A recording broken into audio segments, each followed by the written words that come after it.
এখানে যারা দীক্ষা নিয়েছেন তাদের জন্য একটা কথা বলি, দীক্ষা যদি গুরুদেবের কাছ থেকে আপনাদের নেওয়া হয়ে যায়, যদি কোনোদিন আপনারা একটা জিনিস লক্ষ্য করেন যে গুরুর চরণে স্পর্শ করা বা গুরুর বদন দর্শন করা, গুরুর নয়নে নয়ন দেওয়া, এটা যদি কোনোদিন করতে গিয়ে দেখেন যে আপনার হৃদয় থেকে যেন ভক্তিটা ক্রমশ বৃদ্ধি পাচ্ছে, গুরুর নয়নে নয়ন দিলেই যেন হা কৃষ্ণ বলে কাঁদতে ইচ্ছে করে, গুরুকে দেখলেই যেন ব্রজের রাধাকৃষ্ণের প্রেমটার হৃদয়ে জেগে যায়, এটা যদি কোনোদিন হয় আপনার, তাহলে আপনি জানবেন ওই গুরু আপনার শুধু এই জন্মের গুরু নন, উনি আপনার গত জন্মের গুরু ছিলেন।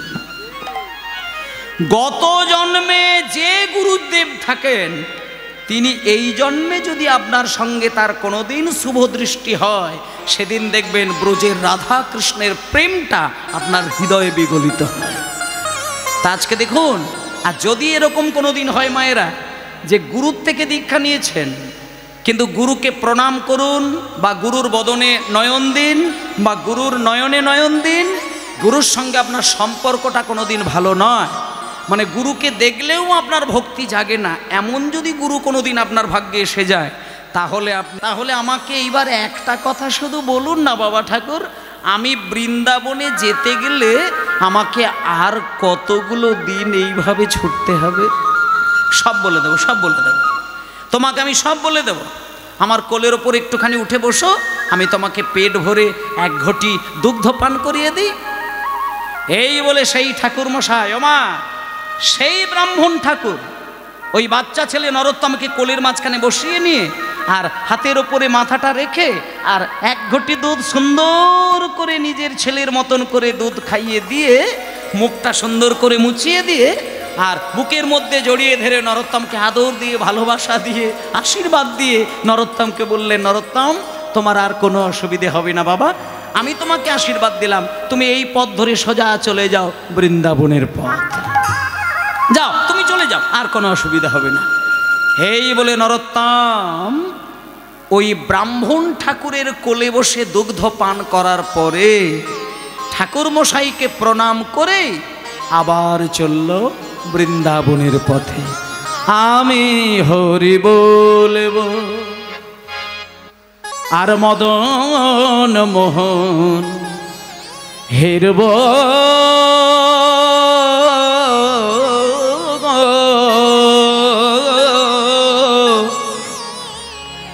আমি হরি বলবো রাধা হরি হরি হরি হরি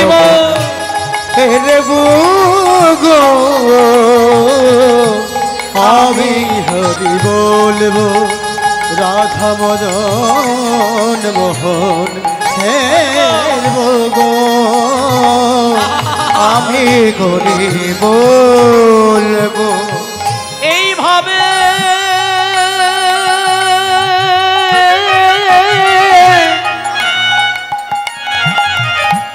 ব্রজের পথে চলবো গো,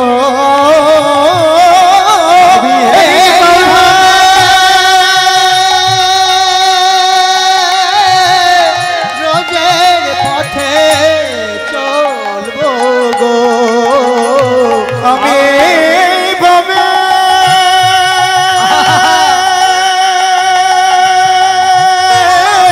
হরি হরি হরি ব্রজের পথে চলবো,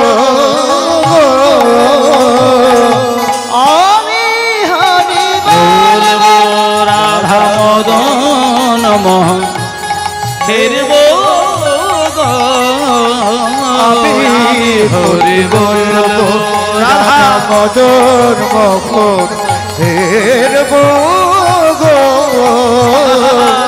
আমি হরি বলবো। ভক্তমণ্ডলী মায়েরা,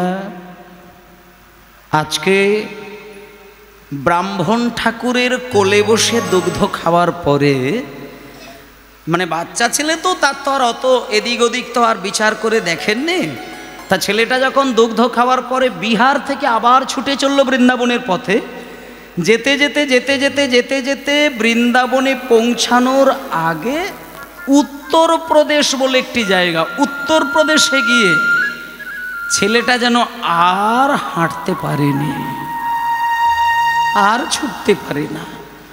উত্তরপ্রদেশে গিয়ে একটা গভীর জঙ্গলের ভেতরে গিয়ে একটা গাছের তলায় বিশ্রাম নেবার জন্য একটু বসে মাথাটা হালকা করে ঠেকিয়েছে।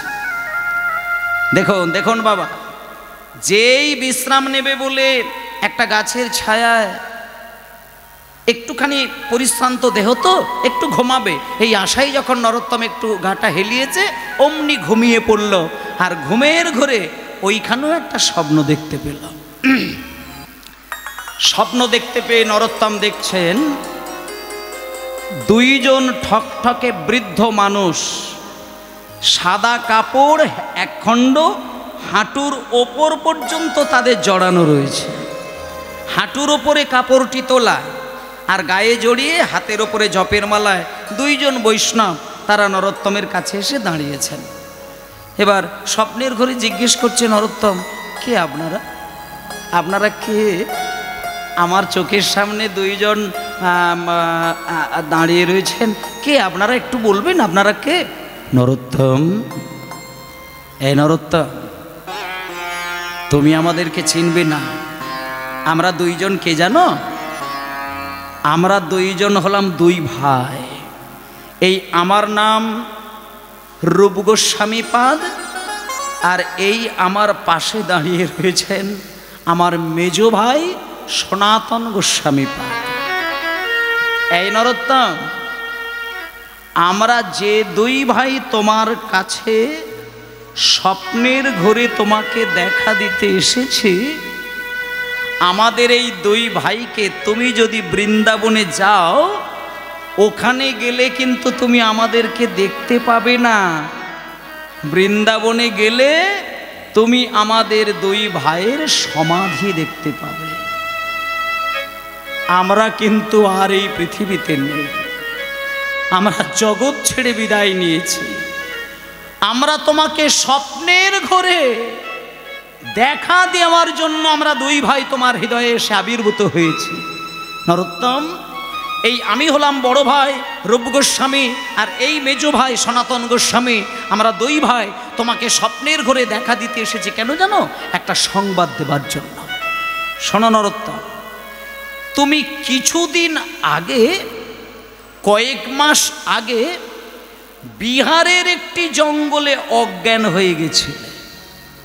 এই কথাটা তোমার মনে আছে? ভালো করে মনে করে দেখো। আর যখনই তুমি অজ্ঞান হয়ে গেছিলে, এক ব্রাহ্মণ ঠাকুর এসে তোমার মাথায় জলের ছিটে দিয়ে তোমার চোখটা খুলেছিল। তারপরে ভালো করে খেয়াল করে দেখো, সেই ব্রাহ্মণ কিছুক্ষণ পরেই তোমাকে হাতের উপরে মাথাটা রেখে তোমাকে দুগ্ধ খাইয়ে দিয়েছিল। শোনো নরোত্তম, এই যে আমরা দুই ভাই আজকে তোমাকে স্বপ্নের ঘরে দেখা দিতে এসেছে, কেন জানো? যে ব্রাহ্মণ তোমাকে বিহারের জঙ্গলে কোলে বসিয়ে দুগ্ধ পান করিয়েছিলেন, সেই ব্রাহ্মণ কোনো সাধারণ ব্রাহ্মণ নন। সেই ব্রাহ্মণই হলেন স্বয়ং চৈতন্য মহাপ্রভু।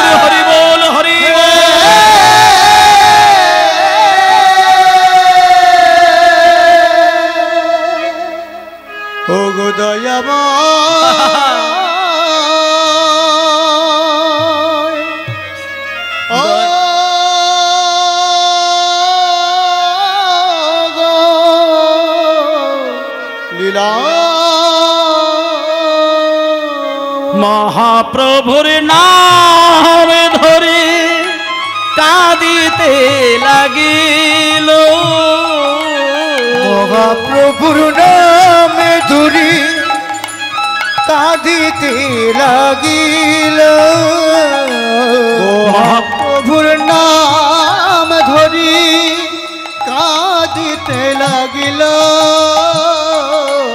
মহাপ্রভুর নাম ধরে কাঁদিতে লাগিল। মহাপ্রভুর নাম ধরি কাঁদিতে লাগিল। হায় আমি কি করিলাম বলে অঙ্গ ছাড়িল। হায় আমি কি করিলাম বলে অঙ্গ ছাড়িল। হায় আমি কি করিলাম বলে অঙ্গ ছাড়িল। হায় আমি কি করিলাম অঙ্গ ছাড়িল।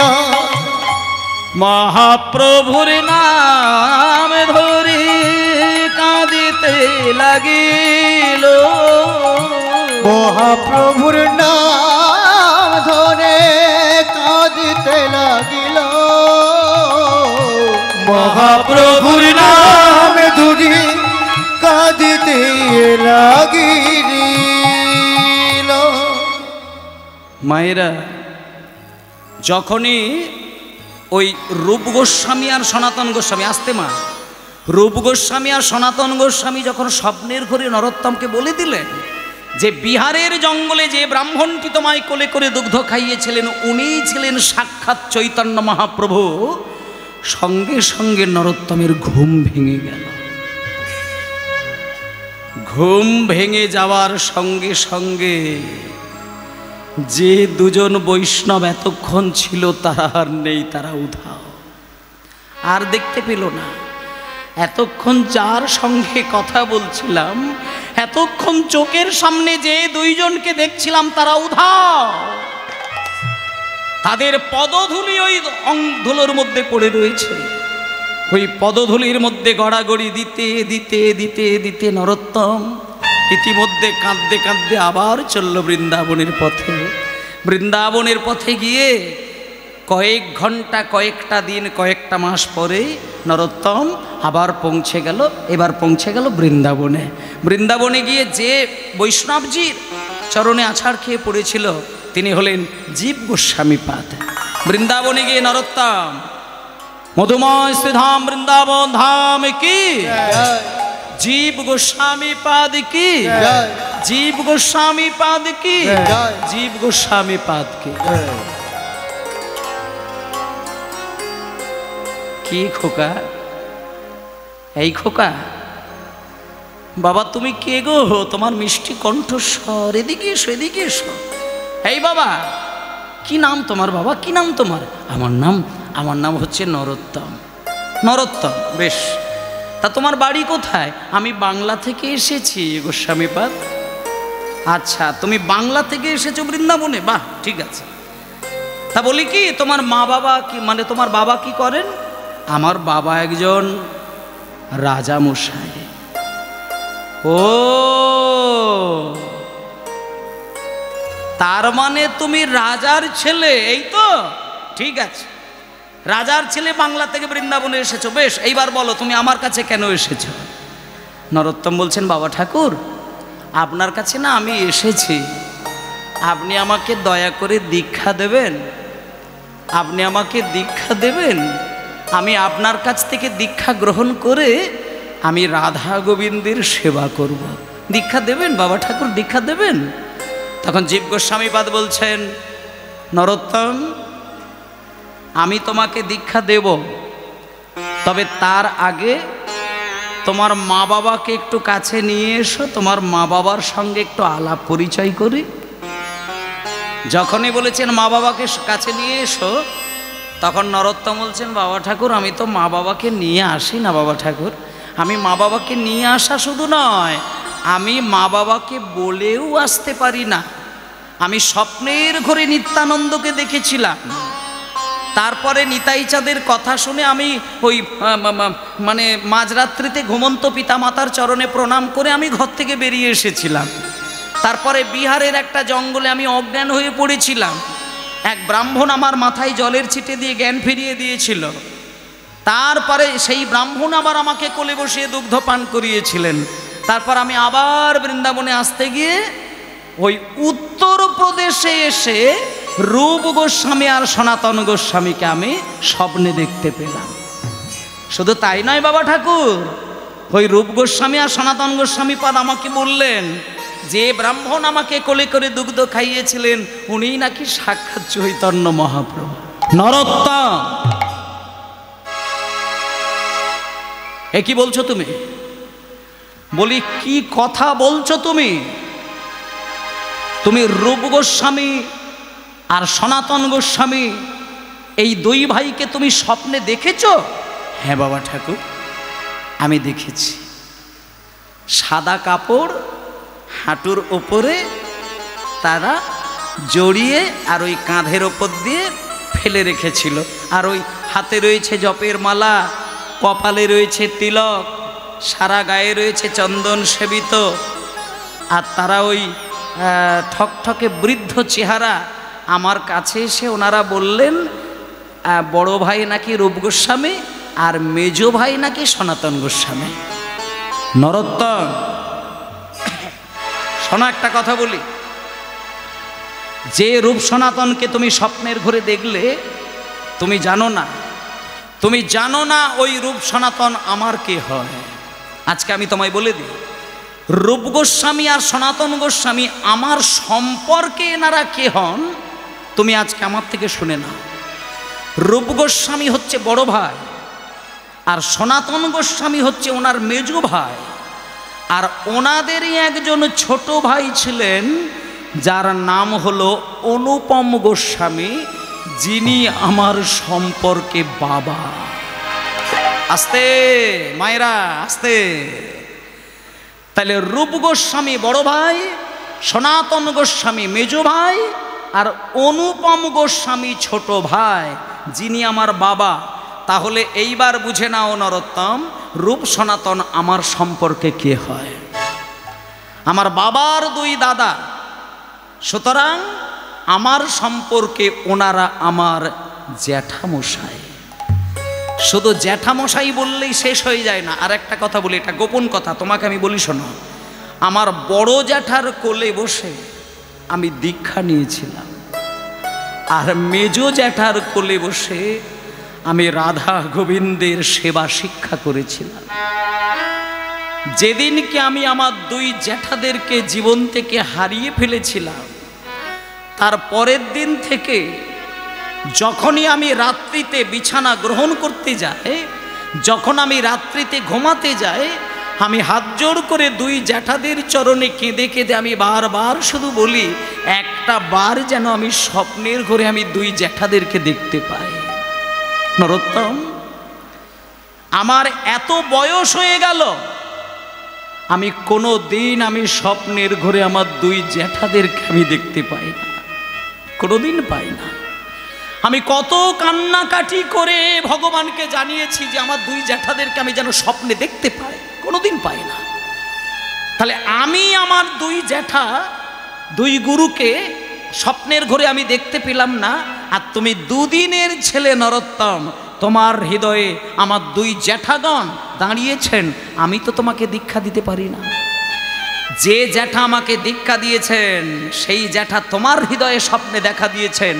তোমাকে যদি আমি দীক্ষা দিই তাহলে আমার দুই জ্যাঠাদেরকে অপমান করা হবে, অমর্যাদা করা হবে। দেখেন মায়েরা, এতক্ষণ যে ছেলেটার কথা আপনারা শুনছেন তার কত ক্ষমতা শুধু দেখুন। মানে যে মানে জীব গোস্বামী আর রূপ গোস্বামী সনাতন গোস্বামী নিজের ভাইপো, সে দেখতে পেল না, আর 6 বছরের ছেলেটা নরোত্তম সে স্বপ্নের ঘরে দুই জ্যাঠাদের কথা শুনলেন।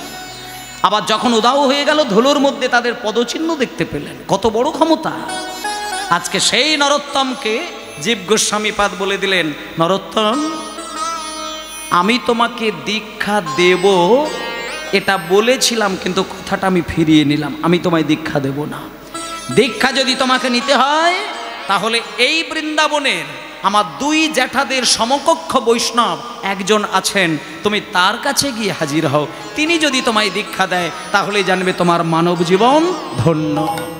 তিনি আর কেউ নন, তিনি হলেন লোকনাথ গোস্বামী পা। চলে যাও, চলে যাও তুমি। জয় জয় শ্রী গুরু প্রেম কল্প তরু। জয় জয় শ্রী গুরু প্রেম কল্প তরু। বড় অদ্ভুত জাগ্রত প্রকাশ, অদ্ভুত জাত প্রকাশ। বড় অদ্ভুত জাগ্রত প্রকাশ। বড় অদ্ভুত জাগ্রত প্রকাশ। বড় অদ্ভুত জাগ্রত প্রকাশ। বড় অদ্ভুত জাগ্রত প্রকাশ। সবাই বলুন। মানে নরোত্তম এবার লোকনাথ প্রভুর কাছে চলে গেছেন, তাই সেই ভাবটা আমরা লক্ষ্য করে সবাই বলুন লোকনাথ গোস্বামী পাদ কি, লোকনাথ গোস্বামী পাদ কি, লোকনাথ গোস্বামী পাদ কি জয়। এবার এখানে যারা দীক্ষা নিয়েছেন তাদেরকে একটা কথা বলবো, যারা দীক্ষা মন্ত্র গ্রহণ করেছেন তারা একটু মন দিয়ে শুনবেন। নরোত্তম আজকে ওই লোকনাথ প্রভুর কাছে যেই গেছে, সঙ্গে সঙ্গে লোকনাথ প্রভু নরোত্তমকে ডেকে বলছে, এই খোকা খোকা, এইদিকে এসো, এইদিকে এসো, এদিকে এসো। কি নাম তোমার? আমার নাম হচ্ছে নরোত্তম দাস। আচ্ছা বেশ। বাবার নাম? বাবার নাম হচ্ছে কৃষ্ণানন্দ দত্ত। তোমার বাড়ি কোথায়? আমার বাড়ি হচ্ছে ওই বাংলায় বাড়ি, আমি বাংলা থেকে এসেছি। আচ্ছা বেশ। তা আমি বলছি কি, তুমি আমার কাছে এসেছো কেন? বাবা ঠাকুর, আপনি আমাকে দীক্ষা দেবেন। দীক্ষা? দীক্ষা? আচ্ছা তোমার বাবা কি করে? আমার বাবা একজন রাজামশাই। আমি রাজার ছেলে। শোনো তাহলে একটা কথা বলি, রাজার ছেলে, বৃন্দাবনে এসেছো, প্রসাদ খাও আর ঘোরো ফেরো বিধি হবে। শোনো একটা কথা বলি, ওই আমার কাছে দুম করে ছুটি আসবে আর দীক্ষা দাও বললে দীক্ষা দিয়ে দেব, ওই ধরনের গুরু আমি নই।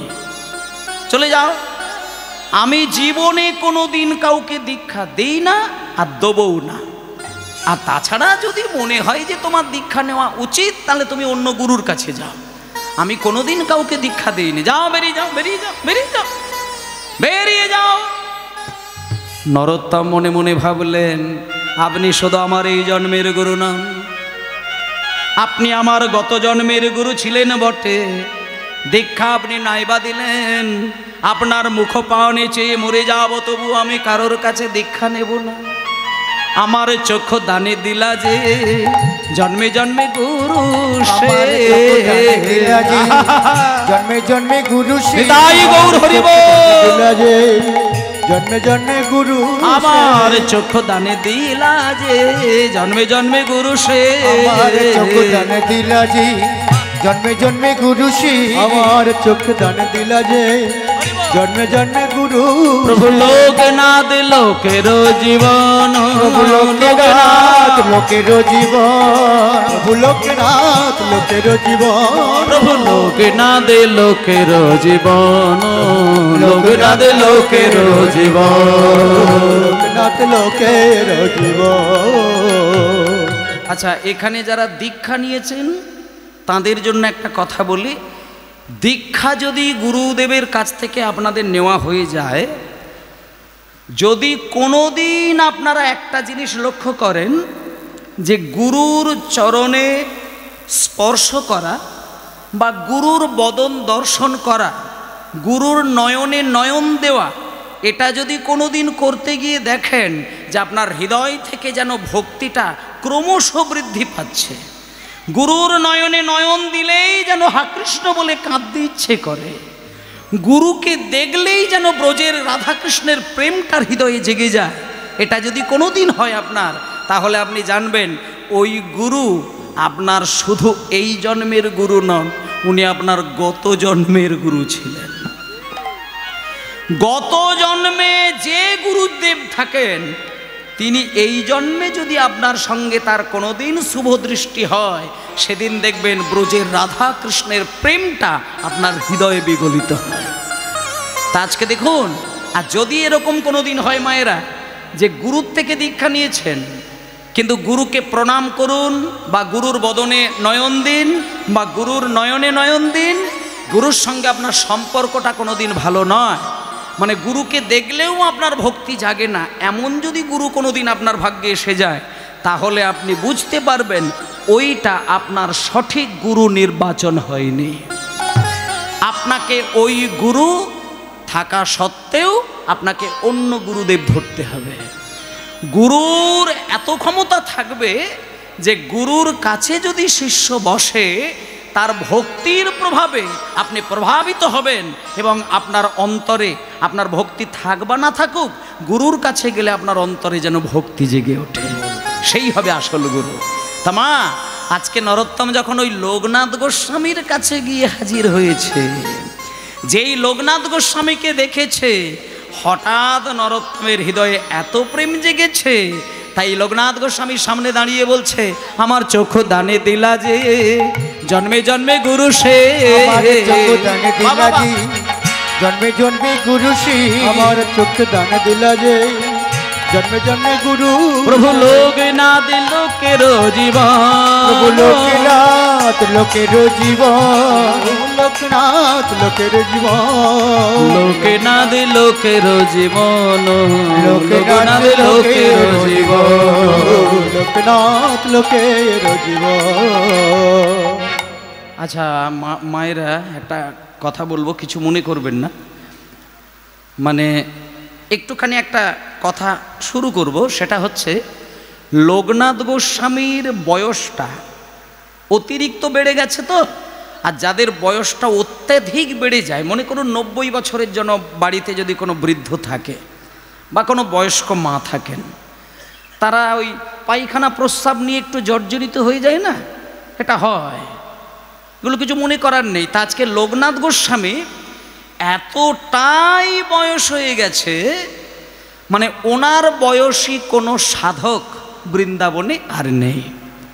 তা এইবার দেখুন, আর অতিরিক্ত বয়স বেড়ে গেলে কতগুলো লক্ষণ দেখা যায়। যেমন এক নম্বর কথা হচ্ছে চোখের দৃষ্টিশক্তি কমে যায়, আচ্ছা কানে একটু কম শোনে, স্মৃতিশক্তি কমে যায়, এই অনেক রকমের প্রবলেম কিন্তু সমস্যা কিন্তু এসে যায়।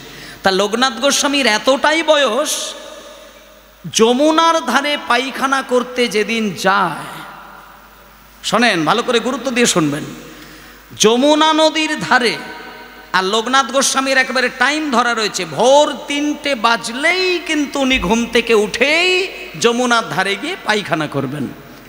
আর পায়খানা করতে গিয়ে উনি একবারেই গিয়ে পায়খানাটা করবেন না, পায়খানা বসতে যাবে কিন্তু পায়খানা বসবে না, যমুনার জলে গিয়ে স্নান করবেন, তারপর স্নান টান সেরে আবার অন্য জায়গায় গিয়ে পায়খানা করবেন, তারপরে আবার স্নান করবেন, তারপর মন্দিরে আসবেন। তা এটা একদিন নরোত্তম খেয়াল করে দেখলেন। নরোত্তম ছোট্ট ছেলে, 3টের সময় গুরুদেব যখনই নদীর ধারে পায়খানা করতে যায়, ছোট্ট ছেলেটা লুকিয়ে লুকিয়ে পিছনে পিছনে যায়। কেন যায়? তার কারণটা আছে, শুনে নেন। নরোত্তম মনে মনে একটা প্রতিজ্ঞা করে নিয়েছেন যে আমি এই গুরুদেবের চরণে মাথা ঠুকে মরে গেলেও আমি জীবনে অন্য কোনো গুরুর কাছ থেকে আমি দীক্ষা নেব না। আর ভোর 3টের সময় আমার গুরুদেব যে পায়খানা করতে যায়, গুরুদেবের যা বয়স, যে কোনো মুহূর্তে গুরুদেবের বিপদ হতে পারে, আর যখনই গুরুদেবের কোনো বিপদ হবে, ওই সুযোগে ছুটে গিয়ে আমি গুরুদেবের একটু চরণ সেবা করব, ব্যাস। শুধু চরণ সেবা করার আশাই লুকিয়ে লুকিয়ে লুকিয়ে লুকিয়ে বেড়াচ্ছে। এবার একদিনকে কি কাণ্ড ঘটলো দেখুন মা।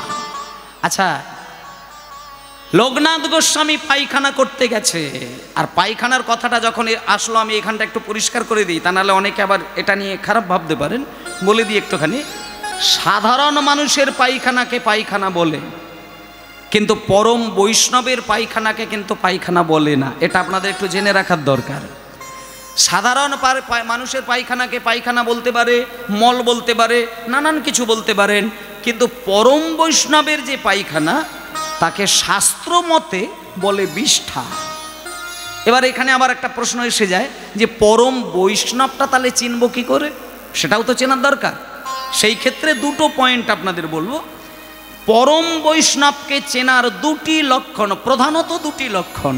এক নম্বর হচ্ছে যে মানুষটা জন্ম থেকে মৃত্যু পর্যন্ত রাধা গোবিন্দের প্রসাদ ছাড়া বাইরের কোনো জিনিস খায় না, এটা এক নম্বর। আর যে মানুষটা জন্ম থেকে মৃত্যু পর্যন্ত রাধা গোবিন্দের নাম প্রেম ধ্যানের মধ্যে নিজেকে ডুবিয়ে রাখেন, এই দুটো লক্ষণ যদি কারোর মধ্যে দেখেন তাহলে জানবেন তিনি হলেন শ্রেষ্ঠ বৈষ্ণব, পরম বৈষ্ণব। আর ওনার পায়খানা, পায়খানা নয়, ওনার পায়খানাকে বলা হচ্ছে বিষ্ঠা। কি বললাম মায়েরা? পরম বৈষ্ণবের পায়খানাকে বলা হচ্ছে বিষ্ঠা। আজকে লোকনাথ গোস্বামী তিনি হচ্ছেন পরম বৈষ্ণব, ওনার পায়খানাটা পায়খানা নয়। একদিনকে ভোরের বেলা বারবার পায়খানা করতে যায়, চোখে ভালো করে দেখতে পায় না বলে নিজের পায়খানাতে বারবার পা তুলে দেয়। বয়স্ক মানুষ যদি বাগানে গিয়ে পায়খানা করে, সে তো চোখে না দেখতে পেলে পায়খানাতে তো পা তুলবে। আজকে লোকনাথ গোস্বামী যখন বারবার গিয়ে নিজের পায়খানাতে পা তুলে দিচ্ছে, ততবার যমুনায় গিয়ে স্নান করছেন। কিন্তু নরোত্তম এটা বুঝতে পেরে দূর থেকে লুকিয়ে লুকিয়ে হাত জোর করে কাঁদতে কাঁদতে ভাবলেন যে না, আমি যতগুলো দিন বেঁচে থাকব আমি আমার গুরুদেবের এই কষ্টটা আর হতে দেব না। আমার গুরুদেব যেদিনকে এই পায়খানা করে মন্দিরে চলে আসবে, আমি পরক্ষণে গিয়ে লুকিয়ে লুকিয়ে গুরুদেবের ওই পায়খানা আমি হাত দিয়ে তুলে নিয়ে যমুনার জলে গিয়ে ভাসিয়ে দেব।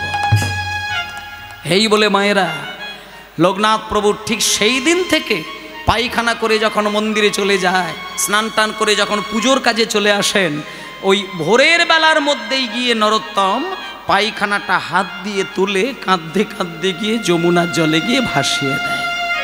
শুধু তাই নয়, যমুনা থেকে জল এনে জায়গাটাকে লেপে পুছে পরিষ্কার করে রেখে দেয়, যাতে গুরুদেবের কষ্টটা কোনোক্ষণে যেন না হতে পারে। কিন্তু মায়েরা বলুন তো, এটা কদিন ঘটবে, কদিন করতে পারবে? কোনো না কোনো দিন তো ধরা পড়বে।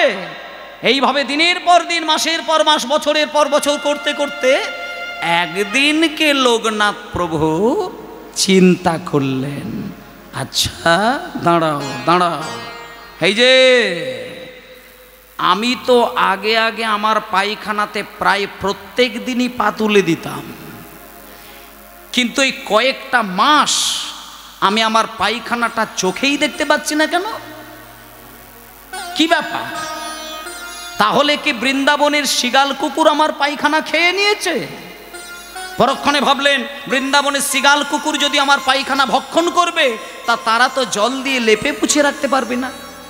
নিশ্চয়ই আমার অজান্তে লুকিয়ে লুকিয়ে মনে হয় আমার কেউ সেবা করে চলেছে। এইবার লোকনাথ প্রভু ঠিক করলেন, আমি পায়খানা করে আমি আজকে মন্দিরে যাব না, আমি একটা গাছের আড়াল থেকে দেখব কে আমার পায়খানা পরিষ্কার করে। মায়েরা, সেদিনকে লোকনাথ গোস্বামী পায়খানা করেছেন, স্নান করেছেন, গা হাত পরিষ্কার করেছেন, কিন্তু মন্দিরে না গিয়ে একটা গাছের আড়াল থেকে লুকিয়ে লুকিয়ে দেখছে।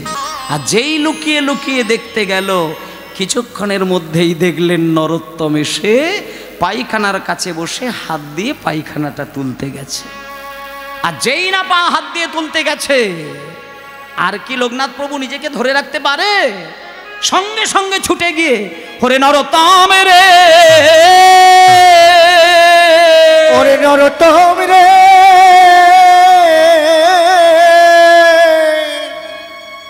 তুই কেনা রাজার ছেলে, নিজের পায়খানা কোনোদিন নিজ হাতে পরিষ্কার করিস নাই, আজকে তুই আমার পায়খানা পরিষ্কার করে তোর কিছু হোক বা না হোক আমার যে বড় ক্ষতি করলি, তুই যে আমায় জন্মে জন্মে ঋণী করে দিলি। তখন নরোত্তম বলছেন, ওহে গুরুদেব, এ আপনি কি বললেন? আপনার পায়খানা তো পায়খানা নয়, আপনি হলেন পরম বৈষ্ণব, আপনার দেহের ভেতর থেকে যে বর্জ্য পদার্থ বেরিয়ে এলো সেটা আপনার বিষ্ঠা, আর আপনার মতন পরম বৈষ্ণবের বিষ্ঠায় আমি পরিষ্কার করে আমার মানব জীবন আমি ধন্য করলাম। তখন এইবার লোকনাথ গোস্বামী বলে উঠল, নরোত্তম, আমি যদি তোকে দীক্ষা না দিই আমি ভগবানের কাছে বড় অপরাধী হয়ে যাব। বাবা আয় আয়, আমার বুকে আয়, আমি তোকে দীক্ষা দিয়ে দিলাম। তবে শোন, তুই হলি আমার জীবনের প্রথম শিষ্য, আর তুই হলি আমার জীবনের শেষ শিষ্য। ব্যাস, দেখলেন তো মা, যে লোকনাথ প্রভু তার সারা জীবনেও কাউকে দীক্ষা দেয়নি, আর আজকে সেই লোকনাথ প্রভু ওই ছোট্ট ছেলে নরোত্তমকে দীক্ষা দিয়ে দিলেন। এবার যেই নরোত্তমকে দীক্ষা দিয়ে দিলেন, এ কথাটা বৃন্দাবনে প্রচার, মানে কেউ আর জানতে পারলো না, এরকম কোনো ঘটনা নেই, সারা বৃন্দাবন প্রচার হয়ে গেল। এবারে সেই প্রচারে হাজার হাজার মানুষ নরোত্তমকে দেখার জন্য লাইন দিয়েছেন। এবার ওই হাজার হাজার মানুষের মধ্যে দুজন ব্যক্তির নাম আপনাদের আমি বলছি, যারা পৃথিবী বিখ্যাত, পৃথিবী বিখ্যাত এক একজন, দুইজনের নাম বলছি। একজনের নাম হলো হরিদাস স্বামী, আর একজনের নাম হলো শ্রীনিবাস আচার্য প্রভু। এবার হরিদাস স্বামীকে একটুখানি আপনাদের জানার দরকার। হরিদাস স্বামীকে নামটা শুনলে আপনারা জানেননি, কিন্তু শোনেন, শুনলে আপনারা চমকে যাবেন। সারা ভারতের সম্রাট যিনি আকবর ছিলেন, সেই আকবরের রাজসভায় যিনি সঙ্গীত পরিবেশন করতেন তিনি হলেন তানসেন। তানসেনের নামটা অনেকেই জানেন। আর তানসেনের যিনি গুরুদেব তিনি হলেন হরিদাস স্বামী। মানে ভাবলে অবাক হয়ে যেতে হয়, তানসেনের সঙ্গীতের যিনি গুরু তিনি হলেন হরিদাস স্বামী। হরিদাস স্বামী কোনো বাড়িতে থাকতেন না, গভীর জঙ্গলে রাধা কৃষ্ণকে সেবা করার জন্য তিনি মধ্যরাত্রিতে, চাঁদনি রাতে পাগল হয়ে গান গাইতেন। যে গানের সুরে পশু পাখিরা এসে কেঁদে কেঁদে নাচতে শুরু করেন, পেখম তুলে ময়ূরগুলো নাচে, বাঁদরগুলো নাচে। একদিনকে হরিদাস স্বামীর গানে রাধারানীকে ছেড়ে দিয়ে কৃষ্ণ এসে হাত বাড়িয়ে হরিদাস স্বামীর কাছ থেকে সেবা গ্রহণ করেছিলেন। তা মায়েরা, সেই হরিদাস স্বামী আজকে নরোত্তমের কাছে এসে বললেন, নরোত্তম, আমি তোমাকে সঙ্গীত বিদ্যা শিক্ষা দেব। শোনেন, হরিদাস স্বামী নরোত্তমকে গান শিখিয়েছিলেন। মানে কত ক্ষমতা পেয়েছিল সেগুলো শুধু আপনারা হিসাব রাখবেন। হরিদাস স্বামী সঙ্গীত শেখালেন। এইবার শেষকালে আসলেন শ্রীনিবাস আচার্য প্রভু।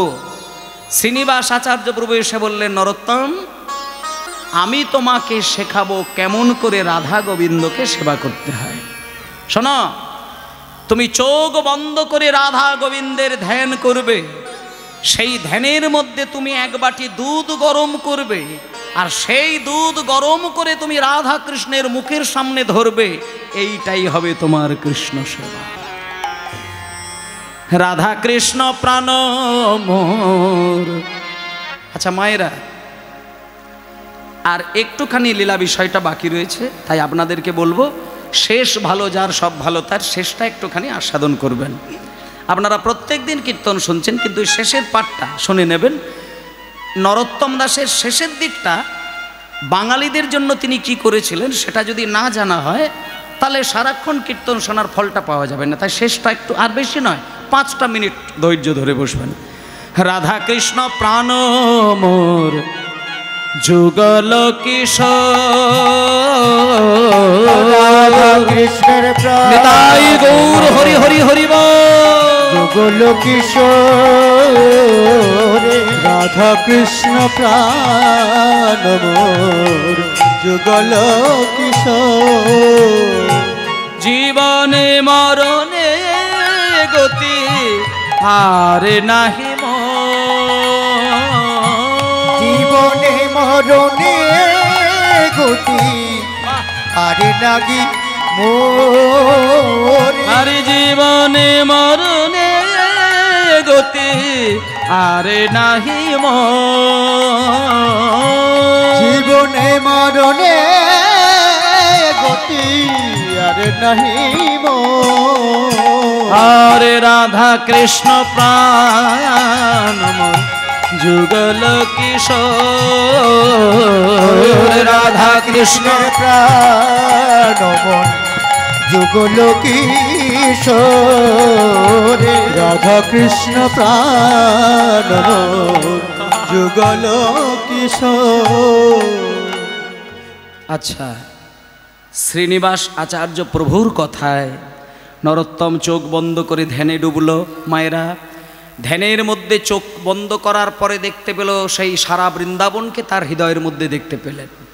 এবার বৃন্দাবনটা যখন দেখতে পেয়েছে, আরও ভালো করে যখন ধ্যানে ডুব দেয়, দেখল বৃন্দাবনের মাঝখানে কুঞ্জ মন্দির, আর কুঞ্জ মন্দিরের মাঝখানে দেখতে পেল রাধা কৃষ্ণ একে অপরের সঙ্গে কথা বলে চলেছে।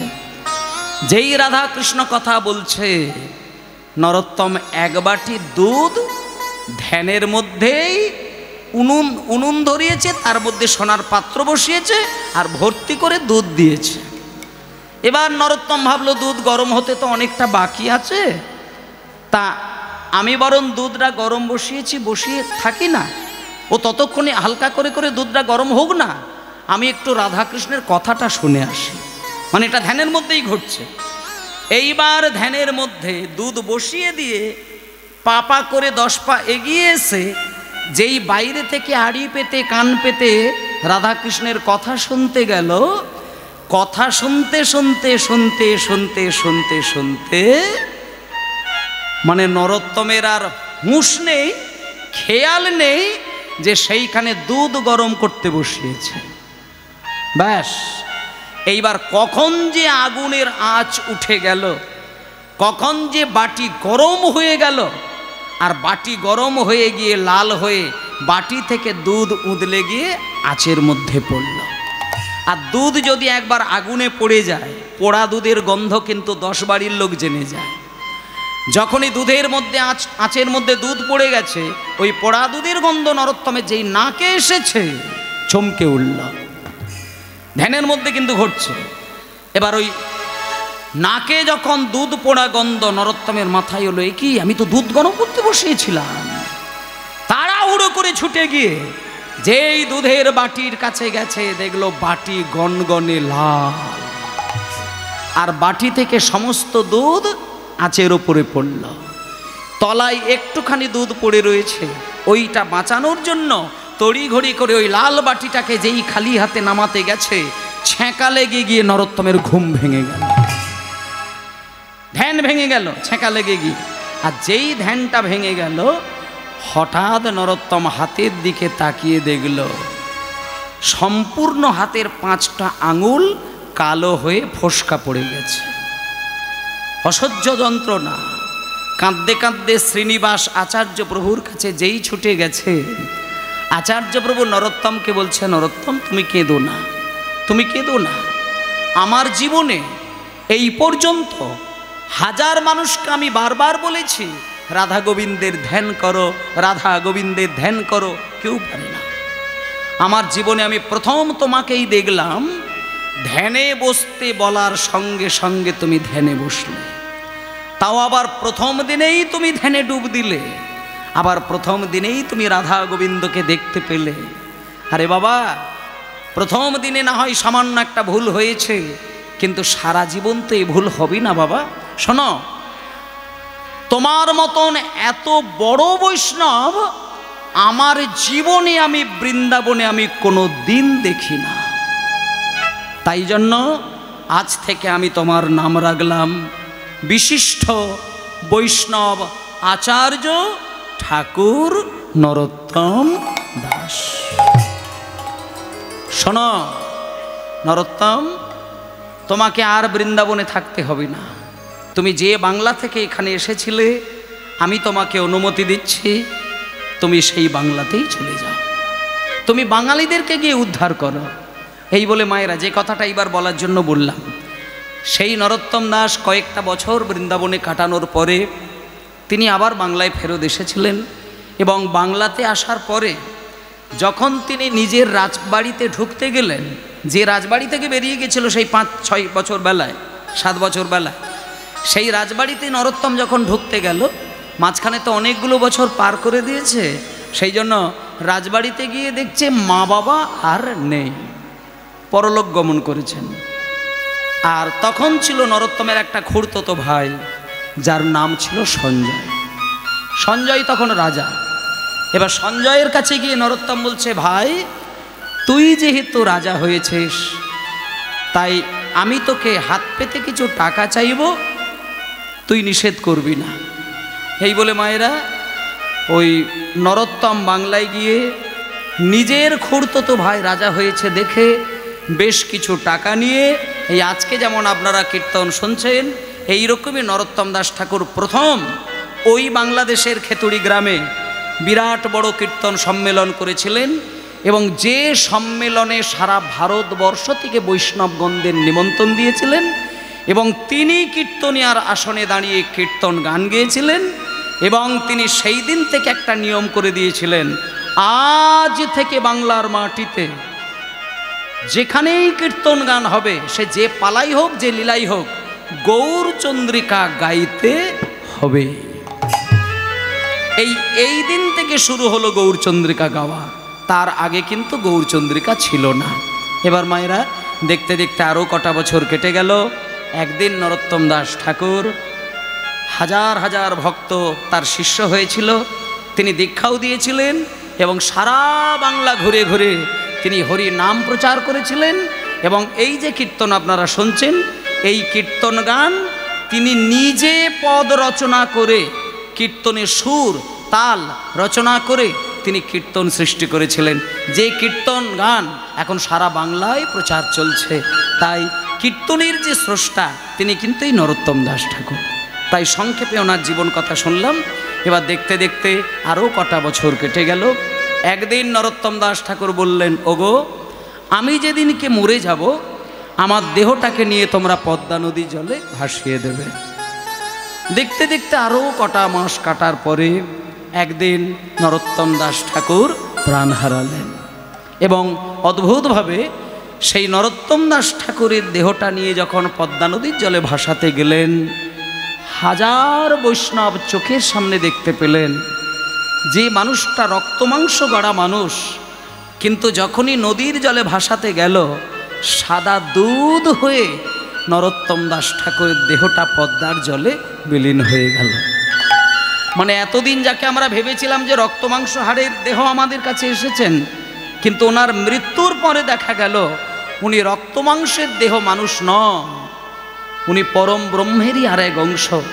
শুধু আমাদের মতন মানুষকে লীলা কাহিনী দেখানোর জন্য আর আমাদেরকে উদ্ধার করার জন্য তিনি মানব রূপে জন্ম নিয়েছিলেন। তিনি আসলে পরম ব্রহ্ম। তাই তিনি দুধ হয়ে পদ্মার জলে বিলীন হয়ে গেল। তাই যে নরোত্তম দাসের কৃপায় আমরা এতক্ষণ কীর্তন শুনলাম, আবার আগামী দিন কীর্তন হবে, আপনারা মন প্রাণ দিয়ে আস্বাদন করবেন। তাই সবাই মিলে বলুন, নরোত্তম দাস ঠাকুর কি, বৃন্দাবন ধাম কি, আপন আপন গুরুদেব কি, জয় জয় ভক্তবৃন্দ গৌরী যাহার প্রাণ, গৌর যাহার প্রাণ, জয় জয় ভক্তবৃন্দ গৌর যাহার প্রাণ। সবে মিলে করো মোরে প্রেম ভক্তি গান।